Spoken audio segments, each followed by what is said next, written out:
Hey, I'm Caleb Anderson, and this is the Spirit Farm Podcast, where we help busy professionals and busy people crush their goals, do their dreams without compromising their health, their relationships, or their spiritual life. On this episode, I interview Connie Steele, author of Building the Business of You, all about how to align and integrate your passions, your purposes in your own personal career mashup. It's going to be a great conversation. I know that you are going to enjoy Connie. You can find her at flywheelassociates.com.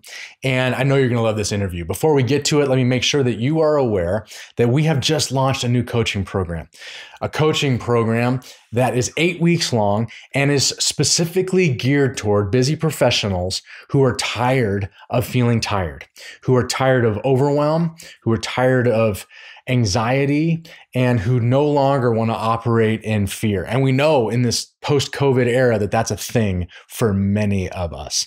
So what you're going to do is you're going to go through an 8-week process of learning how to rewire your subconscious, of learning what it means to build a plan for you to maximize your own mental health, emotional health, spiritual health, and physical health.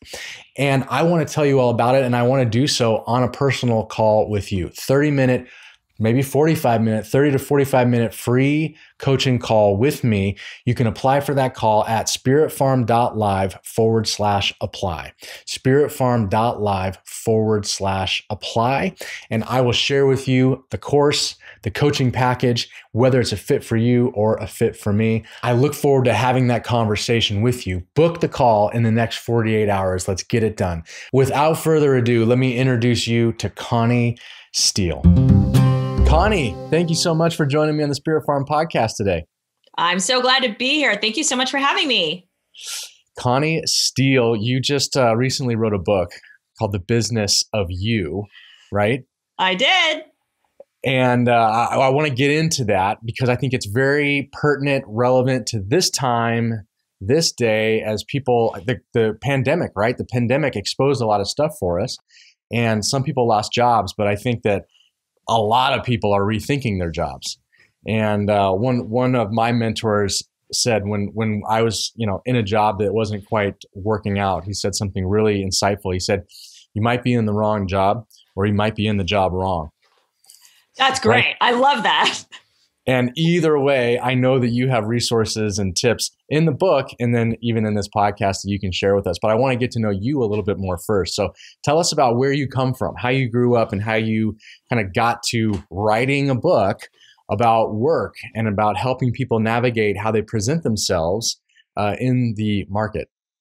Sure. So, well, I am first generation Chinese American, and in our household, academic excellence was a focus. So, and true to stereotype, it just happens to be the mathematical science was the focus in the household. But for me, funny enough, it just wasn't necessarily a strong suit naturally. Okay. But I didn't necessarily fit that mold. And I wasn't focused on academics originally because I had loved to do a lot of different things when I was a kid. I was athletic and I was creative and I was artistic. But, given that when you're growing up in an immigrant family, the success of the family is very much predicated on the academic prowess of your kid. So you felt that pressure to perform. And so success was more narrowly defined. Yes. And so that always was sort of that challenge. It's like, all right, I wasn't the straight A student or the math genius moniker, but I knew I had to do the best that I can. And so paint that picture for us a little bit more, Connie. So where are you in the country growing up as a kid? Oh, I actually grew up in Boston. In Boston. And moved to the Siblings? Washington. I have a younger brother who happens to be a doctor. So I grew up in Boston, was there for about 9 years, and then moved to the Washington, D.C. area and was there for pretty much all the way up through high school, and then went to actually college in the Midwest. So little brother, he followed the math and science protocol.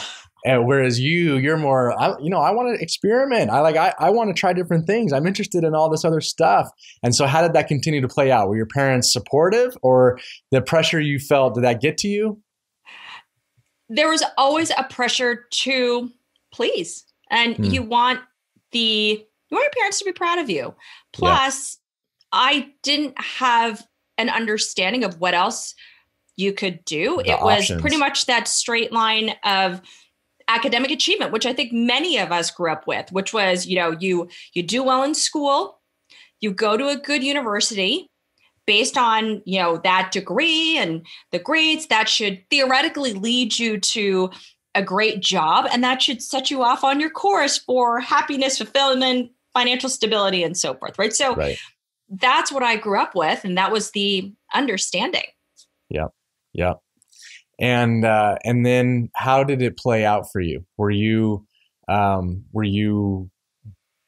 art? Were you playing music? Were you doing that kind of stuff? What did you push toward? I actually abided by the expectations. Yeah. Because again, you're wanting to make your parents proud. Plus, there's not a knowledge of the breadth of options, as you said. Okay. So went to college, actually got a math major. There was understood, well, you should probably get a double major. I'm like, what do I do? So I looked at these different mathematical areas, tried them out. And like the one that stuck was statistics, funny enough, just because I could see an application. The key thing is like, oh, I know how to use math in some form or fashion. And then the expectation was you go to grad school. I had no idea what I wanted to do. So I literally went to the library. I think it was in my junior year, looked at vocational books, started reading to figure out what would I even do with a math and stats degree? I found marketing. And then I learned about a discipline called marketing research, which I'm like, wait, data, information, explain consumer behavior, which can lead to all the cool creative and designs and products and so forth. I'm like, I think this is it. So I decided that is probably what I want to do. I took a marketing class to validate that. And I'm like, all right, this is what I'm going to do. And that set me on my course to do marketing research or studying applied statistics in grad school, getting a marketing research focus, and then working in the corporate world doing marketing research afterwards. So marketing research, and what did you discover about yourself in that journey? Corporate America, doing the marketing research. What were you learning about you? So during that whole period of trying to figure out what do I want to be when I grow up, because all I knew was an academic path. I had learned in my internship, wait, there's something here that didn't fit. I ended up doing an internship at a top consumer packaged goods company, which is where you typically would go in your career for marketing research, right? Again, it's like you go to school, find that top company to work for, and that should set your path. Yep. The key thing was like, wait, you know what? I'm learning, but I just don't fit in this culture. I'm not succeeding because I'm just studying, but I'm not getting things. I'm like, well, maybe it's because it's not a fit. Then I go into the other, my real job, again, big CPG company, learned a lot, enjoyed it, but I still felt a struggle. Like there's something that just doesn't fit. While I had all this sort of analytical stuff going on, I got exposed to all the creative aspects of marketing. And I realized, wait a second, I've been boxed in so much for the quantitative side. I've always been artistic. I've always been creative. I've never had that chance to let that all out. I'm like, here, now I realize I need to have that. I don't feel like it can be sort of my whole self. And so I realized I need to make a pivot. At that time too, the web was getting big. I realized, wait, I don't want to be in food, consumer packaged goods the whole time. Yeah. Innovation's happening in tech. I'm going to completely make a switch. And so I want to work in technology and I want to do marketing so that I feel I can bring more of me to the table and fit in an environment that probably better suited me. Yeah. Yeah. Okay. So you made that switch, and did you jump companies or just jump departments? I jumped companies. It was a complete switch. So that whole, again, sort of linear path, you're on this clear roadmap. This is where you stay. This is where you kind of level up. Right. And I'm like, no, it doesn't feel right. I want to make a pivot. Yeah. I want to explore something new where I saw there'd be a huge opportunity. I went over to AOL, was there for several years, but the key thing was that I got to try a lot of different areas. I got to move into a space that was constantly shifting and had this energy to be able to create, to be able to shape. So I'm sure a lot of people feel this way, that when you start off your career, you think you may want to do something, you're in it, then you realize, it just doesn't quite fit. You're not sure why. And in the traditional sense, to constantly switch and try, it's somewhat frowned upon because they want to be able to tell a clear story. But the reality is that by testing and learning and trying, you learn so much more about yourself. You learn about what your skills and experience and almost talents could be. Yeah. And so that's what I realized, is that by being in an environment like that, it gave me the ability to truly explore, to grow, and to operate in a way that I didn't even know I wanted to. Yeah. So it's also a courageous move, Connie, because like you said, it tells a better story to just jump, climb the ladder, level up, level up, level up. That's a better traditional story.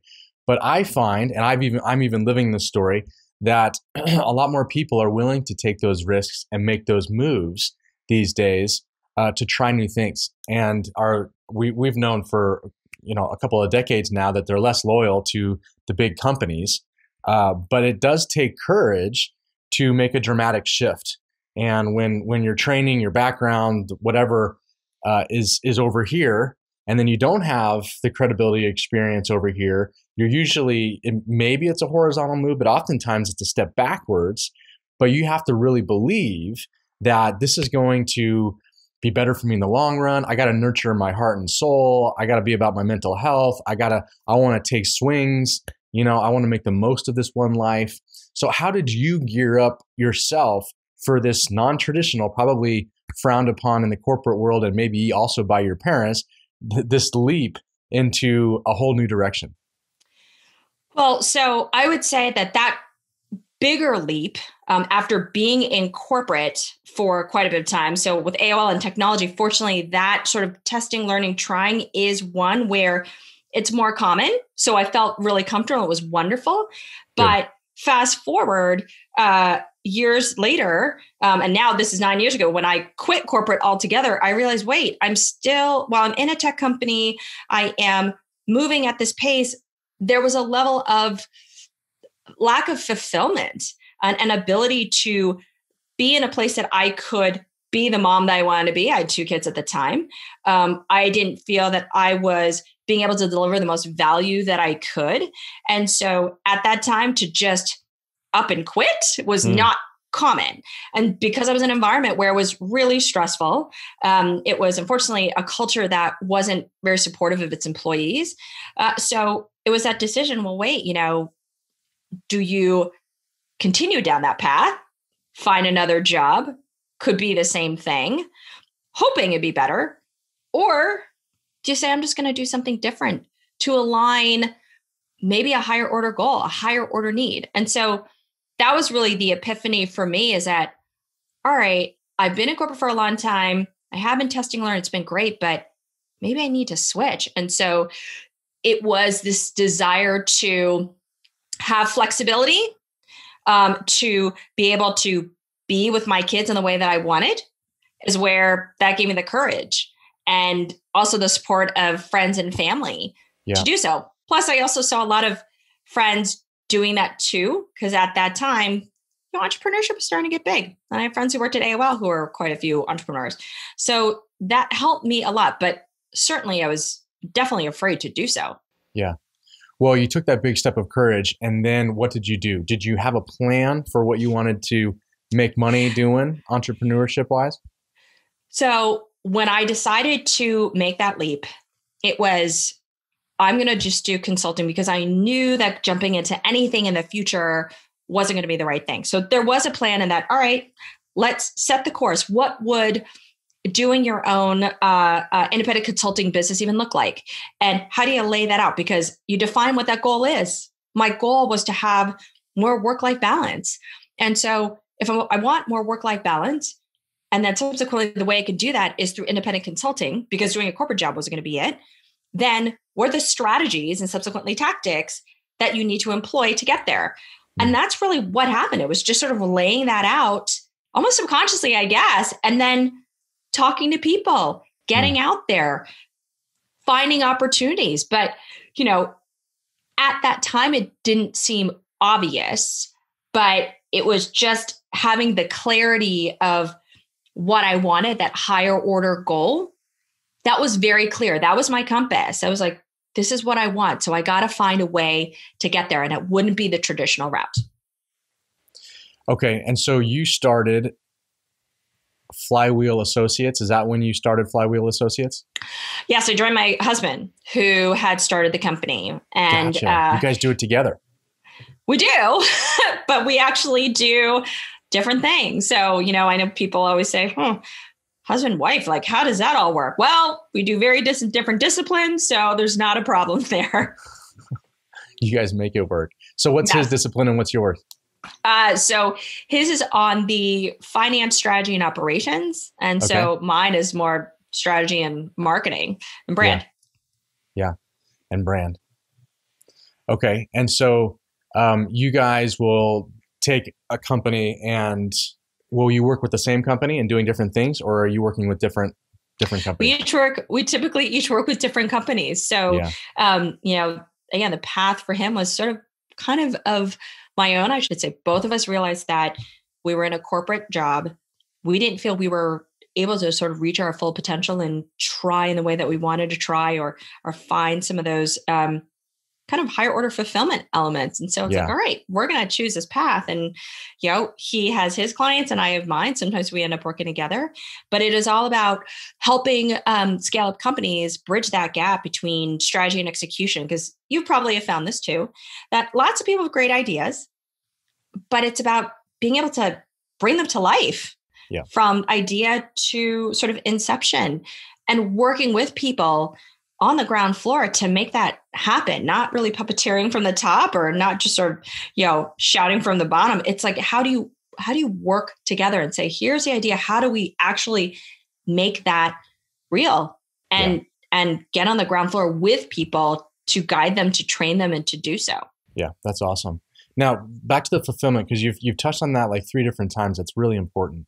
Did you make decisions when you left corporate America and went into this business with your husband? I know that one of the values was you wanted to spend more time with your kids. And another thing that's come up multiple times is a lack of fulfillment. Did you make any particular decisions, new routines, new values that you were hoping would kind of bring this sense of fulfillment? It was about always paying it forward, I would say, in terms of values, because what I had learned when you choose a path that's outside of corporate, it's all about relationships that help you get to where you want to go. And a lot of times outside of a corporate job, or in a corporate job, you don't network as much. You don't always expand this wonderful village of support because you're just focused in sort of a narrow area. But when you're out there, you're on your own, you have to, and it's uncomfortable. Yeah. It's really uncomfortable for most people. So how do you start doing that? But do it in a way where it's truly authentic. Do it in a way where you're actually building friendships, where there is a mutual value exchange from the beginning. And for many, it's not necessarily natural, because when you go to a networking event or you're thinking to go to a place where you're trying to make connections, you're like, well, if I don't meet X number of people and I don't do business, then it wasn't worth it. Yeah. It's not about that. It's about really seeing how you can first help somebody else. And then you realize the reciprocity ends up coming, because you have no idea how these relationships and these nodes of then relationships that expand from it could help you in the future. And that was really the switch that I didn't really understand what that meant. All of us think, well, you need to network for your next opportunity, but it's transactional. Yeah. It is really about in your career, which I had no idea when I started. It's truly about how do you continually grow a village in all facets of your life and realize that there's an opportunity for these people to help you in whatever direction. And then as you grow, you can then connect other people within your network to each other, and folks mutually benefit. So that was, I'd say, one of the key values for me is paying it forward authentically by building these valuable relationships and helping others build valuable relationships. That's so good, Connie.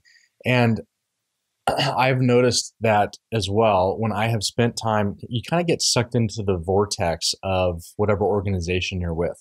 And the larger the organization, the more you get sucked in. And that becomes the people that you hang out with, the people that you talk to, it becomes your world for most people. And so to get outside of that is when you start to realize that the world is much bigger and you start to engage with more people. There's more creativity. There's a wider variety of experiences.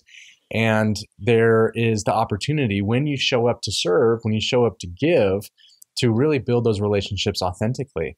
And I appreciate you driving at that. It also brings us to your book, Building the Business of You, because that's a key element of it. Tell us about the book, how it came to be, and then let's walk through a couple of the key components. Sure. So really how it came to be was based on this passion for understanding the future of work. Since I chose to take a different path, I'd always paid attention to how things were changing. Having worked in tech too, you see a lot of technology shaping our dynamics. Yeah. Exactly. And so when I started, it was probably about 10 years ago, I had happened to meet somebody in the corporate job that I was working in who happened to be the former the former CMO of Macromedia Flash, who had quit his job way back when, saying, you know what? I don't want to do this anymore. I want to be a great dad to my kids, and there's got to be a different way to work. And then because of that, he created his own business, which was all studying the future of work. So he got me hooked. He was explaining things to me, and I'm like, oh, I never thought about that. And at that time, Elance and Odesk, which became Upwork, those platforms, were big. So I'm like, interesting. So I always paid attention. Fast forward, when I quit my job, I started seeing the proliferation of these different marketplaces. And I was realizing, wait, there's just a different way people are working. Then when I started my own podcast 4 years ago, I started interviewing all these really interesting people. And I was understanding their career story, what got them stuck, and how they broke through. Started to see patterns, particularly with millennial leaders. And based on those interviews and then coupled with just research that I was looking at, I'm like, hold on. There's a much bigger macro dynamic that's happening to people, not the future of work from a technology perspective, like AI, automation, machine learning. It's something in people were fundamentally changing. And so I just got hooked. Coming from a marketing research background, it's all about understanding the why, understanding the why behind consumer behavior. So can you tell us about that, Connie, first? Can you tell us about what did you see that was changing? It was this continual desire to align passion, this desire to have work and life together, not just only focusing on work, realizing career success was not money. It was greater fulfillment. It was about paying it forward. It was about having social impact. And aligning that with understanding the millennial generation and those who were Gen Xers and above deciding to make a career pivot, it was this higher order goal that they were looking for. It was fundamentally this shift from a linear, siloed, sequential career and growth development path that was all about conformity to one that was about being nonlinear, collaborative, multidimensional, multimodal. And it was about individual agency, such that there were multiple goals that people had, and they were all equal in nature. And so they were just approaching life differently. Because wait, I want to do all these things because they make me happy. They make me feel like I can deliver value and impact in a much higher way than just getting a paycheck and making the company perform. So that was really the epiphany that I'm like, wait, you're not looking at this very traditional model. You're trying something over here, or then you're trying something over here, or then you're just pivoting and you're saying, I don't want to do this anymore. Because I'm looking for something more fulfilling.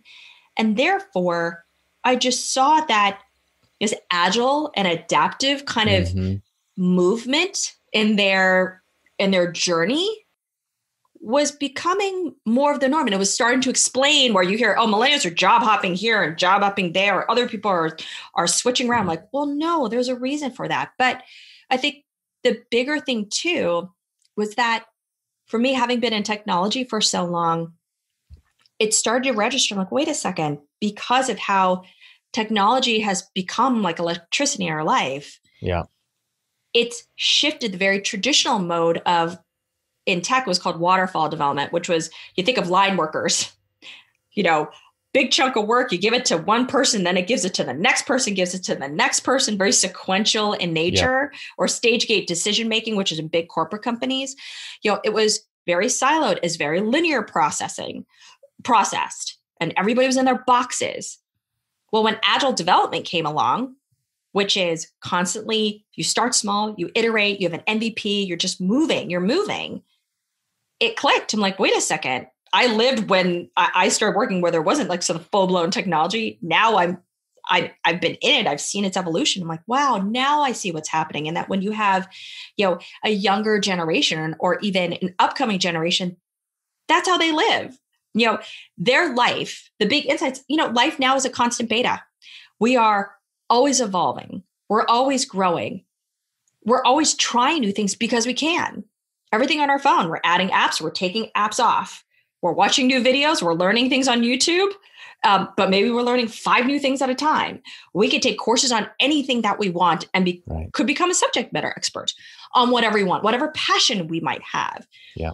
And so you want to be able to explore that because technology has now given you this optionality that you never had before and a way to honestly pursue different ways to make money too in doing so. So what's resulted of that is that you saw a lot of millennials side hustling because they had to during the recession. But what's become a default now in today's workforce too is a lot of people have side hustles. They're parallel pathing multiple things. Yes. Because one, it might be the biggest thing is for sort of de-risking your career.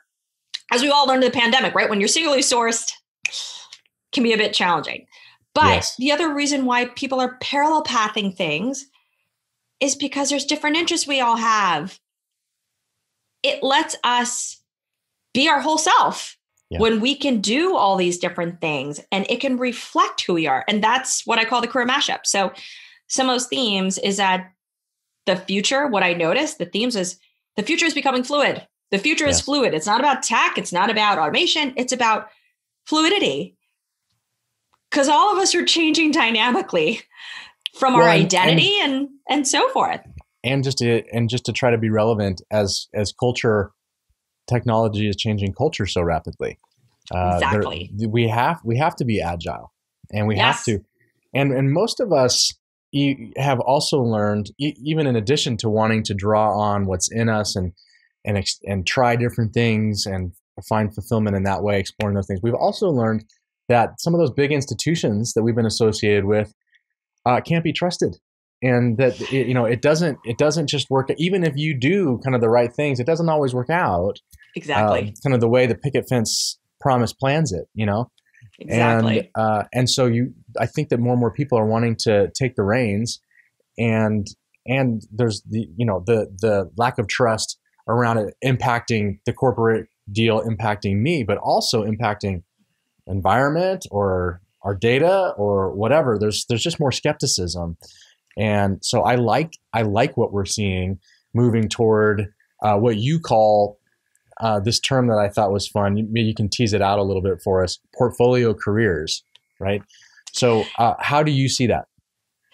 So the portfolio career is one form of, the bigger term is the career mashup. The career mashup. Okay. So that career mashup is all about bringing those roles, experiences, interests, hobbies, passions together in a way that reflects you, fully you. And it takes 2 forms. One is the portfolio career. And so you might literally be doing 3 different jobs. One could be a primary job and a corporate job, maybe, but maybe you have a side hustle, which is a photography business. Mm-hmm. Maybe you even have a ice cream shop or something like that, but you're pursuing 3 different things at once. And you see that ability to manage it because people are, because when they love what they do, it's kind of amazing how much time you're willing to put into it. But That's another right. form of a mashup is one where you might have had this really interesting journey where you've had a ton of pivots. Like maybe you worked in retail in one situation, and then you worked in financial services doing something totally different, and then you switched to being a designer. But at some point, you realize there's a connective tissue to why you might have hopped around everywhere. And you want to be able to bring all those skills together and use all of them. Yes. Such that the role of the future, and even Deloitte has talked about this, it's this super job, this hybrid job where they're looking for this interesting combination that a person can bring, because in these roles now, because the world of work and world of business is moving so fast that you enter in a job, all of a sudden it changes because the macro dynamic changes. Like, wait, you did this, but you can easily pivot to helping out with another sort of discipline because you actually did some of it in a past job. And then you move again, and then you move again. But it's because being that generalist is not a bad thing anymore. Actually, being broad is more beneficial than being only deep, because we now see how so many things are connected, but how we all work is collaborative. So the more you know about other people's jobs and what they do and understand the process, the more effective you are as an individual to know how to steer the work or the outcomes or whatever it is. You could be a better leader when you know what everybody does versus, oh, here, I'm just handing it over to you. Go figure it out. That's right. That's right. And so you wrote Building the Business of You to help people kind of lean into this and embrace the direction that they're already going. But now you're just giving them handles and tips on how to navigate. But what was your goal with this book?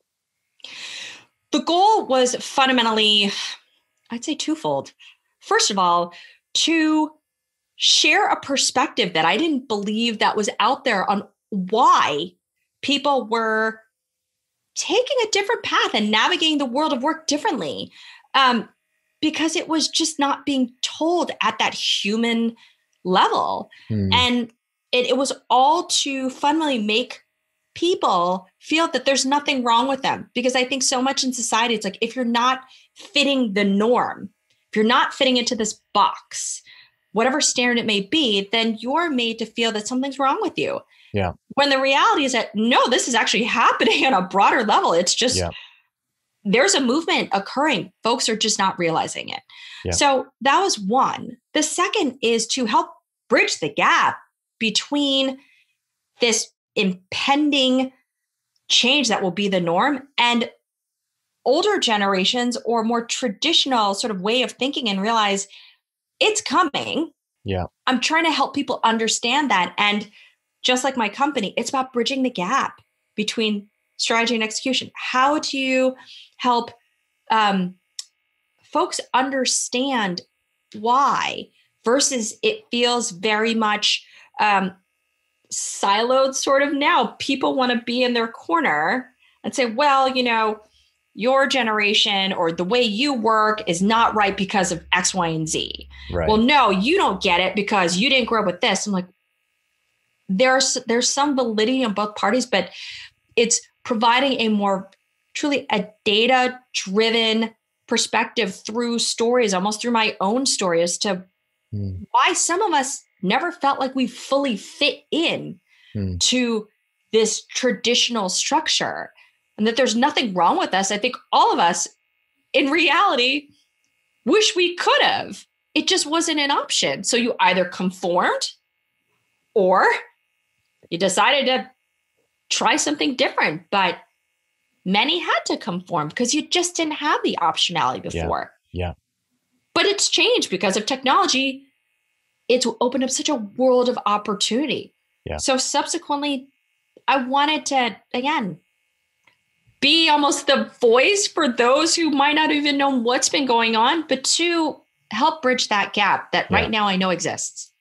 That's so important, Connie. And there is a huge disconnect from previous generations and younger generations. And I think whether it's millennials or otherwise, this perception that they're unloyal in terms of a bad thing, or lazy, or you just can't please them, or entitled, and I'm sure that there's some of that. Some of that is maybe a negative characteristic, but some of it is, like you said, just the times. It's where we are, and there is a shift happening. It's going to end up being a good shift.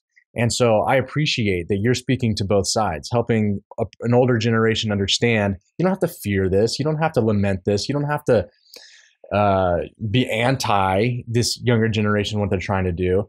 And at the same time, giving the younger generations handles and tools and equipping them to embrace this new reality. So a question to you would be, someone who's listening, wherever they are in the generational spectrum, and they're thinking about, they have this itch in them for something different, and but they're, this thing is steady, it provides for their family, whatever. How would you coach someone that knows that they want a change, but they're having a tough time lining up the ducks in order to make that change?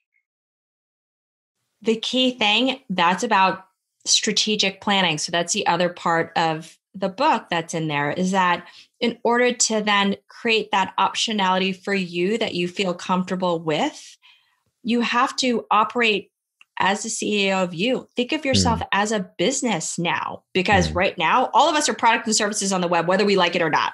Yep. Anybody can look you up and make a determination if you are someone that they want to reach out to and work with.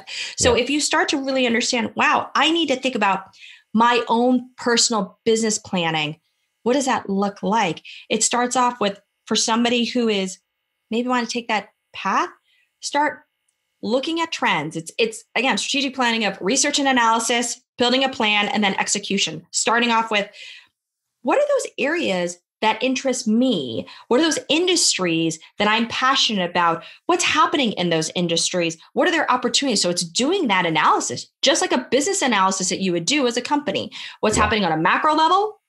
And then, but you also need to do that analysis on a micro level. What environments fit you? Or what are those things that you know you're strong at? What are those things that you know you deliver value? And then you can have friends and family or coworkers give you that 360-degree feedback to tell you, like, hey, this is what I always saw as your strength. This is what I saw you could really do well. So you're really marrying what you know about yourself to what's happening out in that business world and those roles and so forth, which should help start to formulate some direction.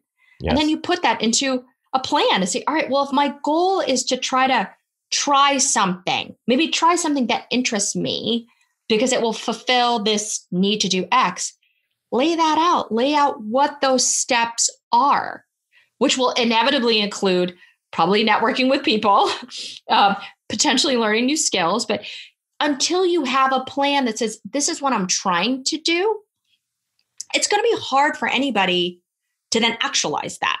But the next step, which is the third part of this system, it's what I call preparing for change.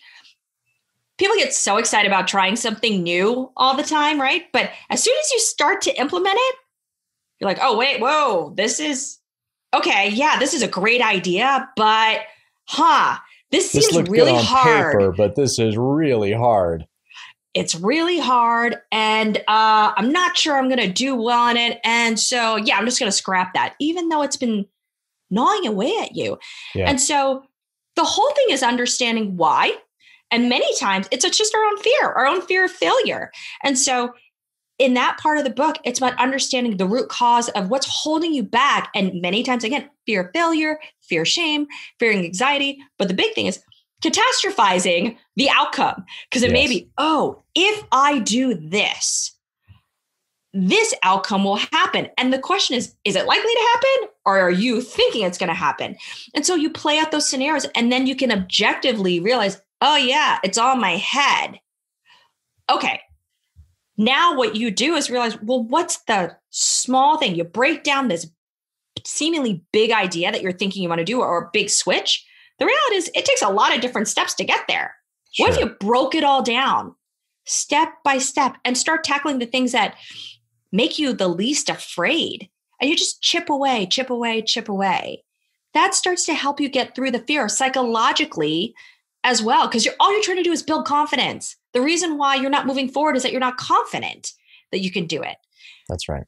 Which then gets to the fourth and fifth one is then people, right? So you have to identify who are those people that can help me address this goal. So that's where, who do I even start with? Well, naturally going to start with your close friends and family, but you have to go outside of that. It's usually that second degree set of connections that will help you. So we talk about that and guide you such that you realize, hey, it's about that mutual exchange. But now that you have that compass, that plan, you can clearly articulate what you're trying to do versus, I'm not really happy with my job and I kind of want to explore these things. I got these 5 ideas, but I'm not really sure. And so a person who may want to help you doesn't know what to do. But if you can be very clear with them, what you're trying to accomplish, they can give you very specific advice. They could even say, oh, wait, I'll introduce you to another person that could help you. So in this way, you build your network. But if you have no idea of how you're going to get there or some sense of that plan, it's very difficult for those to support you. And the last piece is just building those skills along the way, because you'll have to, because you identified it in your plan or you got it from, talking to that network you're building. But we emphasize in that part, or what I emphasize there is EQ or soft skills. As you probably know well, we're in a world now where you can acquire any hard skill you probably want because it's all available on the web. Yeah. But we're also in a world where it's more important than ever to build those authentic relationships, to connect with others, particularly in the pandemic. You can't meet with people.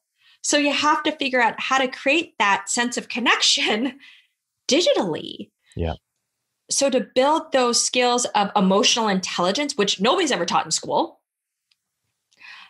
is difficult. But so much of that is just being self-aware of your own actions and behavior and sensing the actions, the feelings, the body language of others so that you know how to bridge with them. Yeah. But all of this, is part of this understanding to plan accordingly. None of us are taught strategic planning in school. I certainly wasn't. I had no idea what strategy was to begin with. It wasn't until I was put in a job to do it. I had no idea I was going to put in a job to it that I understood, oh, this is what it is. But when I started interviewing all these guests, candidly, it became very clear. I'm like, wait, all of them are just doing simple strategic planning for their career, which translated into business opportunities. And it was these components. So that's why, it's these insights and this desire to teach this system, because strategic planning for you, to me, is such a core discipline, just like problem solving. Everybody talks about, you need to know how to problem solve. You need to know how to communicate with people, right? It's the same thing. Everybody needs to learn how to plan for themselves so they can guide the direction they want to go in and align all those interests and those passions and those goals that they have. So they feel they have the control that they've all been looking for, because a lot of us feel out of control, right? With this pandemic, many of us have felt out of control. Yeah. Yeah. By setting that plan, it gives you back the control, and it's a skill that you can use forever. It's fantastic, Connie. Thank you so much. Really, really good, helpful, actionable stuff. The book is Building the Business of You, and find it on Amazon. Yep, it's on Amazon.com, and it's also on BarnesandNoble.com. Amazon.com, BarnesandNoble.com. Building the Business of You. Connie, thanks for the time. You're doing an important work. This is central to the fluidity, as you say, the fluidity of work in this next season. And I know many are going to benefit. Thank you for sharing this wisdom with our audience today. Thank you so much for having me. It's been a privilege.